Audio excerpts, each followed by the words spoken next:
Hallelujah, hallelujah, आमीन। प्रभु सबको आशीष दे। इन वचनों के अनुसार पुत्र उत्पन्न होगा सारा तंबू के द्वारा, पर जो अब्राहम ने के पीछे था सुन रही थी। अब्राहम और सारा दोनों बहुत बूढ़े थे और सारा की मानसिक धर्म बंद हो गई था। इसलिए सारा मन में हंस कर कहने लगी, मैं तो बूढ़ी हूँ और मेरे पति भी बूढ़े हैं, तो मैं क्या मुझे यह सुख होगा। तब यहोवा ने अब्राहम से कहा, सारा यह कहकर क्यों हंसी कि क्या मैं तेरे इतनी बूढ़ी हो गई हूँ? सचमुच एक पुत्र उत्पन्न होगा। क्या यहोवा के लिए कोई काम कठिन न? नियत समय में अर्थात वस्तुत स्त्री में तेरे पास फिर आऊंगा और सारा के पुत्र उत्पन्न होंगे। तब सारा डर के मारे वह कहकर मुकर गई, मैं नहीं हंसी। उसने कहा, नहीं, तू हंसी तो थी। सदोम आदि नगर के विनाश का वर्ण। फिर वे पुरुष वहां से चले और सदोम की और दृष्टि की, और अब्राहम उन्हें विदा करने के लिए उनके संग संग चला। तब यहोवा ने कहा, यह तो मैं करता हूँ, क्या अब्राहम ने छिपा रखूं?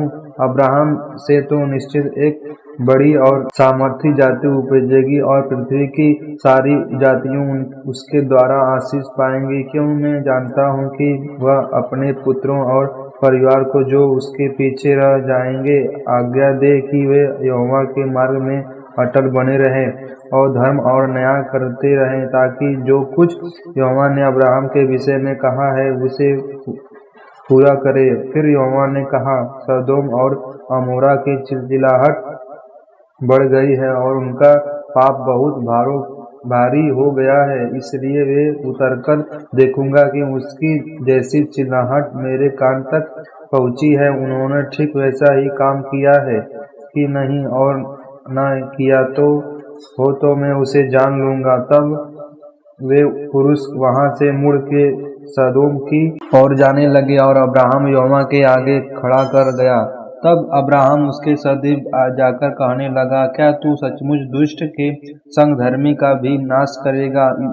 कदाचित उस नगर में 50 धर्म हो, तो क्या तू सचमुच उस स्थान में को नष्ट करेगा और उन 50 धर्मियों के कारण जो उसने वहां न छोड़ेगा? इस प्रकार का काम करना तुझ से दूर रहे कि दुष्ट के संग धर्मी को भी मार डाले और धर्मी और दुष्ट दोनों ही एक ही दशा हो। यह तुझसे दूर रहे। क्या सारी पृथ्वी का न्याय न करे? यहोवा ने कहा, यदि मुझे सदोम के 50 धर्मी मिले तो उनके कारण उस सारे स्थान को छोड़ूंगा। फिर अब्राहम ने कहा, हे प्रभु सुन, मैं तो मिट्टी और राख हूँ, तो भी मैं इतनी ढिठाई की कि तुझ से बातें करूं। कदाच उन 50 धर्मियों के 5 घट जाएं, तो क्या तू 5 ही के घटने के कारण उस सारे नगर का नाश करेगा? उसने कहा, यदि मुझे उससे 45 भी मिले तो भी उसका नाश न करूंगा। फिर उसने उससे यह भी कहा, कदाचित यहाँ 40 मिले। उसने कहा, मैं तो 25 के कारण भी ऐसा न करूंगा। फिर उसने कहा, हे प्रभु क्रोध न कर, मैं तो कुछ भी और कहूँ, कदाचित वहाँ 30 मिले। उसने कहा, यदि मुझे वह 30 भी मिले तो भी ऐसा न करूँ। फिर उसने कहा, हे प्रभु सुन, मैं इतनी ढिठाई हो तो कि मुझे से यह बातें करूं। कदाचित उसने 20 मिले। उसने कहा, मैं 20 के कारण भी उसका नाश न करूंगा। फिर उसने कहा, हे प्रभु क्रोध न कर, मैं एक ही बार और कहूंगा, कदाचित उसने 10 मिले। उसने कहा, तो 10 के कारण भी उसका नाश न करूंगा। जब यहोवा अब्राहम से बातें कर चुका तब चला गया और अब्राहम अपने घर को लौट गया।